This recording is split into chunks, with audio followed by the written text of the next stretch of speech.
आज भी हम आपको दुनिया की सबसे बड़ी दस्तक से जुड़ी खबरें दिखाएंगे, यानी इजरायल और हमास के बीच जो जंग चल रहा है। पर क्या ये केवल इजरायल और हमास के बीच ही जंग है, या फिर हम आगे समझे कि ये विस्तार करने की दिशा में आगे बढ़ चुका है? क्या शनिवार को जो बिना किसी चेतावनी हमास की तरफ से आक्रमण किया गया इजरायल पर, वो दोबारा हो सकता है? क्योंकि बार बार बात अब होने लगी है हमास के प्रतिशोध की भी, उसके भी बदला लेने की। इस बीच आपको हम बताएं कि अलग अलग मोर्चों जिस पर हम चर्चा भी करते रहे हैं और हमारे संवाददाता वहां से रिपोर्ट्स भी दिखाते रहे हैं, इजरायल की लड़ाई बढ़ती हुई दिख रही है। चाहे वो लेबनान हो, चाहे फिर सीरिया की ही बात क्यों ना हो, क्योंकि कुछ ऐसे घटनाक्रम हुए हैं जिसके कारण अब सब सवाल उठा रहे हैं कि ये जंग किस दिशा में जा रहा है। अमेरिका की तरफ से वो जहाज भी वहां पर भेजा गया है जिसको लेकर सवाल उठा दिए गए।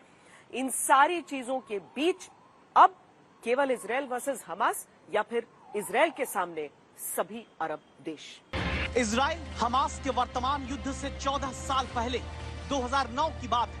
इजरायल की सेना जब हमास के खिलाफ पहली बार गाजा में जमीन के रास्ते घुसकर आक्रमण करती है, 15 दिन तक गाजा की धरती पर इजरायल के सैनिक हमास के आतंकियों को चप्पे चप्पे से खोजकर खत्म करते हैं।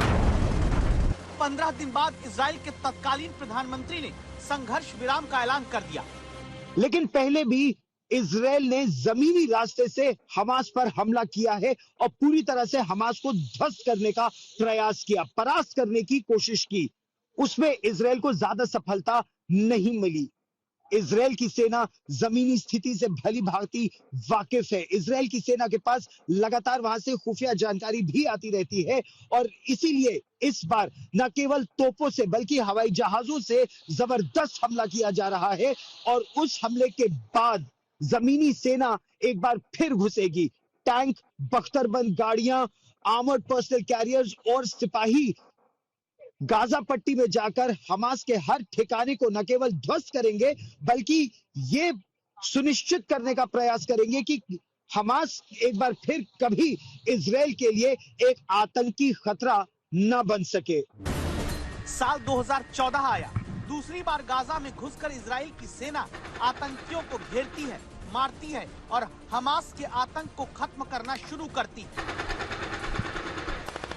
19 दिन तक तब गाजा के भीतर इजरायल के सैनिक पहुंचकर अटैक करते रहे, लेकिन साल 2014 में भी गाजा से हमास खत्म नहीं हुआ। क्या अब इसी तरह फिर से गाजा में इजरायल की फौज दाखिल होकर हमास का समूल नाश कर पाएगी? क्या अब गाजा में इजरायल के घुसने के साथ जंग खत्म होने की जगह और बड़ी हो जाएगी?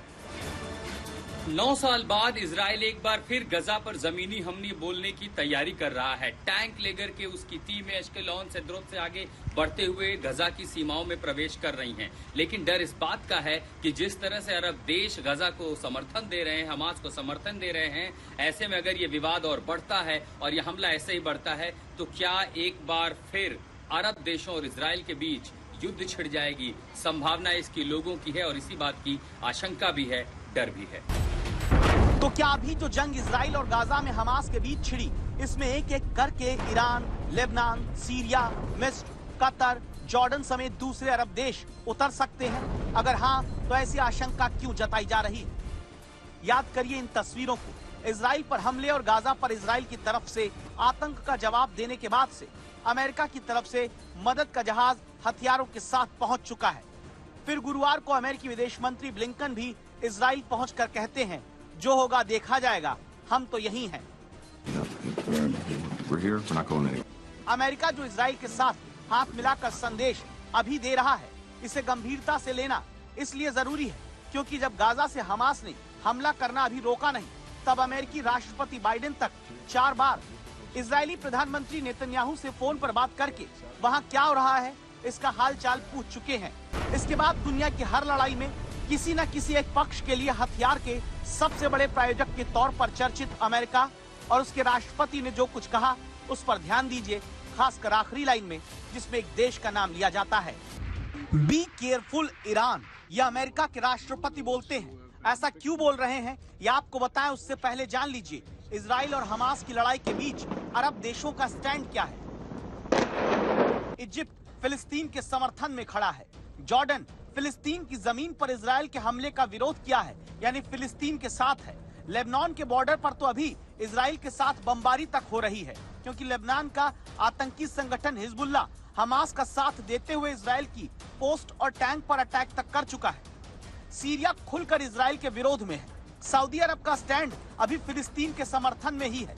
यूएई सऊदी अरब की तरह मानता है कि इजराइल और फिलिस्तीन दोनों देश शांति से रहें।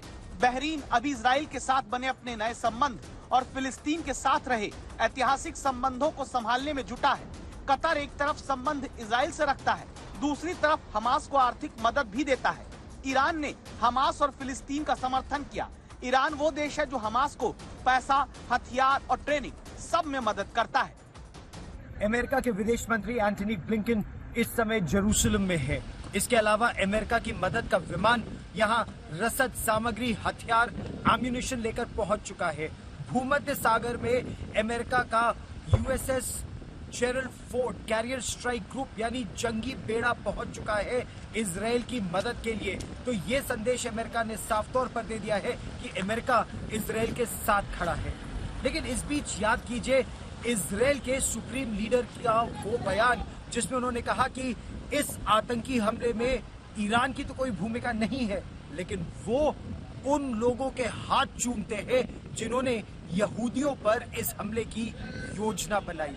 और ये दिखाता है कि इजराइल पर संकट इस समय कितना गहराता जा रहा है। युद्ध के 6 दिन बीत चुके हैं। गाजा पट्टी में आतंकी ठिकानों पर अटैक के दौरान 1500 से ज्यादा लोग मारे जा चुके हैं। तब ईरान फिर इजराइल के खिलाफ अरब देशों को एकजुट करने में जुट गया।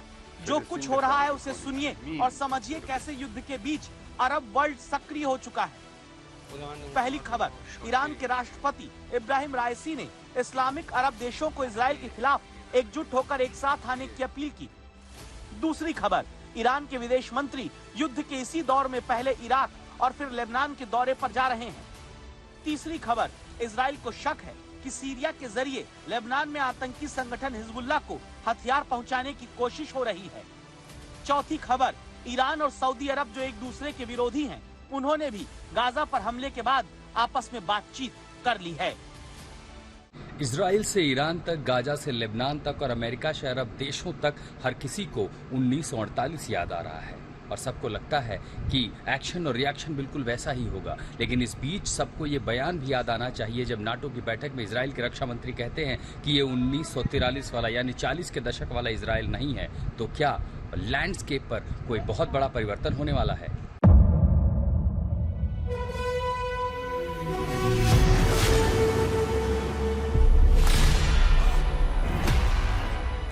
मुद्दों का मैदान, जिम्मेदारी नहीं, तर्कों पर घमासान। क्या बताना चाहते हैं इस देश को? किससे किसकी ठनी, न्याय की नीति नहीं बनती है। किसने दी किसे पटखनी। क्या सच है जिसको छिपाने की कोशिश? खबरों की दुनिया का सबसे बड़ा अखाड़ा दंगल देखे मेरे यानी चित्रा त्रिपाठी के साथ रोज शाम 5 बजे सिर्फ आज तक पर।